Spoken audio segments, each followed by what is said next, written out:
What's up, guys? Chris from the Review Cave here, and today I'm going to be talking to you guys about the latest chapter of My Hero Academia. Chapter 262, Mirko, the number 5 hero. And my god, what an amazing chapter. I really was hyped, and Horikoshi hyped up Mirko from the previous two chapters very well, with her fighting capabilities and how she dealt with the High-End Nomu. Not to mention other stuff. Two other things have happened in this chapter that were just amazing in this, and were stuff that we really needed to hear in detail, or in as much detail as possibly could. So Let's go through it. By a sequence of events. So the chapter starts off with Crust. Well, Crust. I cannot talk today. Crust ends up fighting against one of the high-ends from the previous chapter. He actually managed to hold it off, and we do get a good explanation of what his quirk is, which is Shield. His body can generate shields. So, yeah, Shield Hero Crust. Like, the hero name wasn't misleading enough. Now we actually get confirmation that his quirk does in fact create shields. But anyway, so in this fight, while Crust is holding off this high-end, he's asking the other heroes to help out, as they're kind of in a daze or in confusion that the Nomu they're fighting right now is currently able to talk. So Crust is literally saying that there are more high-end Nomu down the road, and that they have to go help Mirko. And during this as he's saying this, we are getting an explanation from his inner dialogue. Well, not his inner dialogue, the inner dialogue of the doctor, that the regular Nomu are broken up into tiers. There's lower tier, mid tier, and high tier, and then there's the high ends. Each of them are essentially built up depending on how many quirks they have in stock with them and whatever physical augmentations they have. So as we specified before, the gray Nomus from before are like the low tier Nomus, so the weaker ones. The mid-tier Nomus are kind of like the grayish ones, or like the more brownish ones, or the one kind of like the one that attacked the training camp with the chainsaws for hands. That was a mid-tier Nomu, and the black Nomus are the high-tier Nomus. The high-end Nomus are the most powerful ones. We do get full-on confirmation that they maintain their habits and personalities from their previous lives, and that it is confirmed that all the Nomus are essentially every single Nomu is in fact a corpse that was modified in order to have multiple quirks. And during this inner monologue, Ujiko literally states that a high-end Nomu takes roughly 3 months to create and to implement the quirks inside the corpse.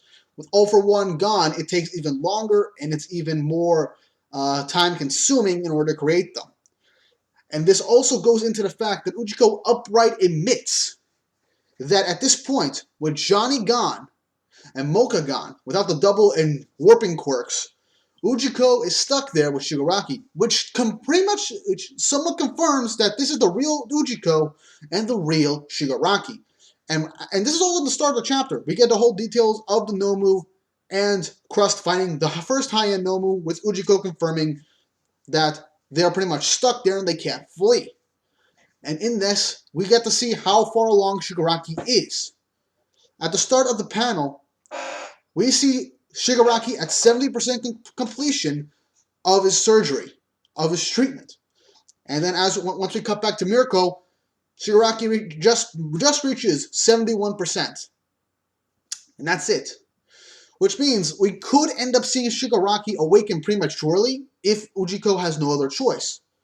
Or somehow Shigaraki will just barely make it into Mirko and the other heroes will be held off just long enough for Shigaraki to go through the surgery. But I doubt that, since he needed 4 months and it was only roughly 3 since the surgery initially started. So my money is on Shigaraki getting out of the tank early. But moving on to the highlights of the chapter. Mirko fighting against the 3 high-end Nomu. Oh my god, what a fight. So this basically starts off with Mirko basically hearing that the doctor is kind of panicking in the back with Shigaraki, and she ends up, boasting, saying that she's going to go after him right now, and they just clacking away until time runs out. the Nomus are kind of stuck at how Mirko is still alive or still able to move. And it is revealed that the way that Mirko was actually able to survive because her legs managed to soften the impact. And at that moment, she bursts out of the wall and slams into one of the High-Ends. And then she ends up going on the other side to try and get Ujiko. In this moment, it is kind of explained to her rabbit quirk, which is essentially rabbit. And, well, it's basically saying that she can do anything a rabbit can, but better. And boy, did we see Mirko go off. So Mirko ends up fighting against all these High-Ends. She tries to go after the doctor, but one of the High-Ends ends up catching her. She manages to break out of whatever hole she gets into, and she starts to fight the High-Ends one-on-one. Using moves like Luna Ring, I can't pronounce it, but it was a really cool move, which also does play into the fact that all of Mirko's attacks and ultimate moves are essentially based off of them, or actually moon-themed, since apparently, from what I heard, rabbits and the moon are kind of tied in, I think, Japanese mythology, or in some mythologies or superstitions. So that kind of fits into her character design as well. So, moving on, Mirko ends up holding her own somewhat against all the High-Ends. Deals some pretty good hits in, but as she goes to land a good hit on one High-End Nomu, all of a sudden, one of the High-Ends actually has a warping quirk. At least it appears to be some sort of minor warping quirk, a weak one.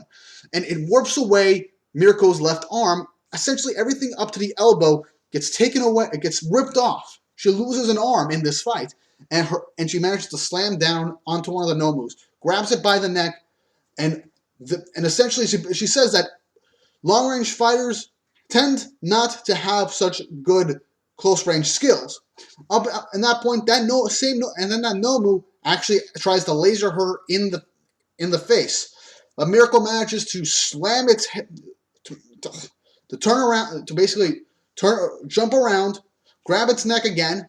The lasers hit the ceiling, and she slams that one High-End into the ground, basically crushing it and defeating it. Mirko takes down one of the High-Ends all on her own. That really does show how strong this character is. And we do get a good way of her personality. She basically goes on and says that she lives her life to the fullest. She goes all out no matter what. That way, when she inevitably dies, or as she puts it, clocks out, she'll go out with no regrets. And she says it's going to take a lot more than this to take down Mirko the hero. And that she's not going to go down just yet. So just like that, we get to see a whole bunch of quirks in a single fight with Mirko. She takes on 3 High-Ends, all on her own. So many High-Ends by herself, and she defeats one of them with somewhat of an ease, but at the cost of her arm. So she's not invincible, but she is insanely strong. Honestly, seeing her lose an arm did kind of hurt a bit because we just got introduced to this character. And I really do love this character. I want to see a lot more of Mirko fighting. But it is a war arc, which means heroes are either going to have to get brutally injured or die. Now, as long as Mirko doesn't die, I'm all happy. I'm all up for that. But still, seeing how good she fights, how strong she is, how agile and fast that she is due to her quirk and all of her training, it does show how strong she is and that she has earned her spot as the number 5 hero. But it also begs the question of why she's not higher, why she's not the number 3 hero at the very least. In all honesty, that I could also kind of come to the fact that other factors do in fact come into play when it comes to ranking the heroes. Maybe she doesn't work too well with others because of her fighting style. Maybe she just prefers to be alone. We don't really get too much insight on that. So yeah, she's insanely strong. If power was all it took, she'd easily be number 3. She'd be in the top 3, no problem. But yeah, this chapter was amazing. But then, after Mirko ends up declaring that it's going to take a lot more than that, we end off the chapter with the Liberation Army Mansion. Essentially, the guy I forgot the guy's name. The technical expert and for the Liberation Army basically starts running and panicking, saying, "Bubigawara, this is all your fault. You were supposed to keep an eye on Hawks." And then he flashes back to Twice, basically saying that I've been with Hawks for a long time. He doesn't seem suspicious at all. So this liberation guy basically figured out that Hawks is the traitor at this very moment because heroes have started to attack their base. And that's where we leave off the chapter. And that is a good way to end off because for the last 3.5 chapters, we have, for the last 3 chapters, and not including this one, we have been stuck in the hospital. We're just at the hospital for this whole time. Meanwhile, the other heroes are in fact at the mansion waiting to attack. So we were trying to think, okay, so are we gonna just stick with the hospital until that's over and then go back in time to the mansion to see what's going on at the exact same time? No, Horikoshi's doing something where, okay, while this is going on, we're gonna have the mansion fight. He set this up pretty well. Not only do we get to see a bunch of high-ends and their quirks go off, we get to see Mirko unleash against all the high-ends, lose an arm in the process, but still not be fazed by it at all. Shigaraki essentially at 71% completion of his procedure. Ujiko pretty much confirming that it's the actual Ujiko and that they're trapped in the hospital with no way of getting out. And the hero attack on the Liberation Mansion. So yeah, this was a great chapter. I'm glad I waited 2 weeks for this. This was one of the best chapters in the past week, and a lot of stuff has happened in this arc alone once it started. I honestly can't wait to see how this ends, what matchups we'll see, whether or not the fate of Shigaraki and the Doctor, how this arc will shape out now look, this arc could easily be screwed up. It could easily end up, Horikoshi could easily mess this up. But with how well he set up everything that's been going on arc by arc, how he set up this particular arc and how it's being structured so far, I have high hopes to see this arc be the best arc in My Hero to date. And yeah, that's all I got. I really enjoyed this chapter. Lots of stuff happened. Lots of was explained and confirmed for us. And it makes me look forward to the next chapter. But more importantly, what do you guys think? Was this a good chapter? Was it well worth the wait? What do you think will happen next? Let me know in the comments down below. And don't forget to like and subscribe. And follow me on Instagram and Twitter at the official Review Cave for updates on future videos. I will also be trying to do more polls and interactive stuff on Twitter so that I can get more videos out and help with what video should come out next.